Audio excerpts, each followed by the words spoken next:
Assalamualaikum warahmatullahi wabarakatuh. Perkenalkan, nama saya Putri Rizky Purnama dengan NIM 22137121. Di sini saya akan mempresentasikan atau menjelaskan praktikum saya yang berjudul membuat garis lurus yang terhalang bangunan di tengah. Di sini saya berasal dari kelompok 2 yang beranggotakan yang pertama ialah Nailal Khairiyah, yang kedua Gabriel Abdia Pardede, yang ketiga Muhammad Habib Fitra, dan yang terakhir ialah Zikra Jastra Weda. Baiklah, tujuan praktikum kita kali ini ialah yang pertama, mahasiswa terampil dalam menempatkan titik-titik pada garis lurus yang ada halangan di ujung ke ujung. Dan yang kedua ialah mahasiswa terampil dalam menempatkan titik-titik pada garis lurus yang ada halangan di tengah.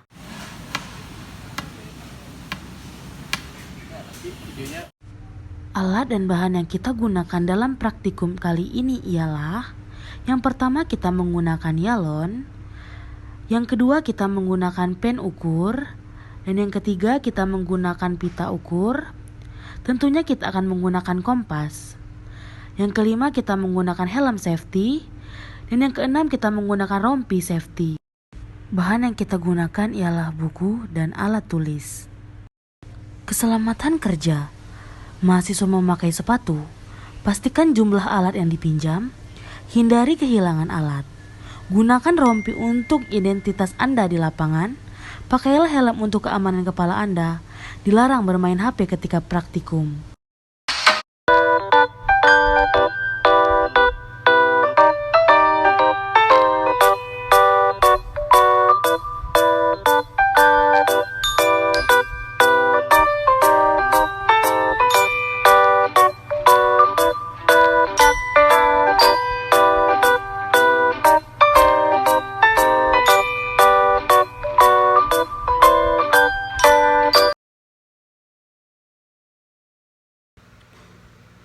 Selanjutnya kita masuk ke analisis data dan pengolahan data. Dari data yang telah diperoleh, dapat dilakukan analisis berupa yang pertama untuk menghitung panjang PQ, yaitu dapat dilakukan menggunakan rumus PQ sama dengan PC aksen ditambah C aksen D aksen ditambah D aksen E aksen sama dengan DE tadi ditambah E aksen F aksen ditambah F aksen Q. Yang diperoleh jarak dari PC aksen itu 3, C aksen D aksen 3, D aksen E aksen 6, E aksen F aksen 3, F aksen Q 3. Dan diperolehlah 18 meter. Dan yang kedua ialah untuk menghitung sisi miring, yaitu titik atau jarak dari yalon A C aksen dan BF aksen, yaitu menggunakan rumus Pitagoras.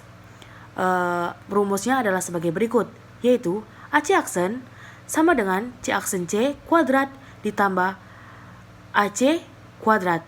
Itu menggunakan akar ya. AC aksen sama dengan akar dari C aksen C kuadrat tadi, yaitu jaraknya 4 meter. Jadi di sana ditulis 4 kuadrat ditambah AC kuadrat, yaitu 3 kuadrat. Diperoleh 4 kuadrat itu 16 ditambah 3 kuadrat itu yaitu 9.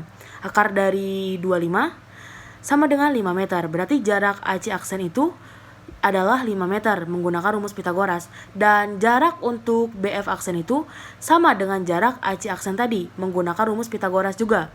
Di mana akar dari FF aksen kuadrat ditambah BF kuadrat, yaitu 4 kuadrat ditambah 3 kuadrat, itu tadi diakarkan menjadi akar 25.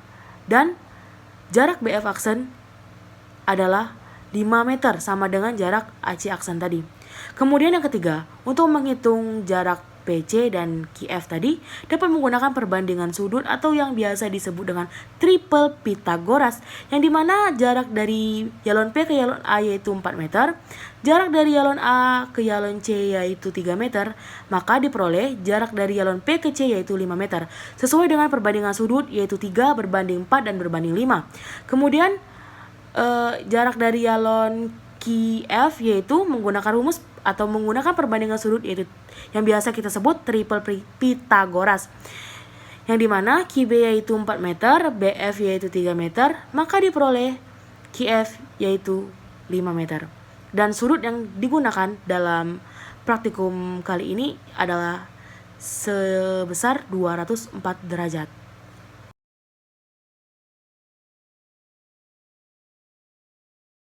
Baiklah, selanjutnya kita masuk kepada kesimpulan dan saran. Yang pertama, kesimpulan. Dari data dan pembahasan di atas, dapat ditarik kesimpulan berupa bahwa ada banyak cara untuk mendapatkan garis lurus yang terhalang bangunan di tengah. Salah satunya adalah teori persegi. Ada beberapa data yang kita dapatkan. Yang pertama adalah jarak dari yalon P ke yalon Q. Yang kita dapatkan dengan menggunakan rumus, jarak dari yalon P ke yalon Q sama dengan jarak dari PC aksen ditambah C aksen D aksen ditambah D aksen E aksen ditambah E aksen F aksen dan ditambah F Q. Serta kita juga dapat menggunakan teorema Pythagoras, yaitu sebagai berikut. Jarak dari yalon A ke yalon C aksen sama dengan akar dari jarak C aksen ke C kuadrat ditambah AC kuadrat. Dan juga perbandingan sudut, yaitu 3 berbanding 4 dan berbanding 5, yang biasa disebut triple Pythagoras. Kemudian yang kedua ialah saran. Pada saat yalon ditancapkan, haruslah benar tegak dan lurus, sehingga tidak terjadi kesalahan dalam pengukuran. Dan pada saat membaca hasil pengukuran, haruslah dilakukan dengan penuh ketelitian, agar mendapatkan tingkat ketelitian atau tingkat keakuratan yang tinggi dalam pengukuran. Serta sebelum melakukan sebuah praktikum atau suatu praktikum, sebaiknya berdoa terlebih dahulu kepada Tuhan Yang Maha Esa dan harus menggunakan alat-alat safety dan menerapkan prinsip keselamatan kerja.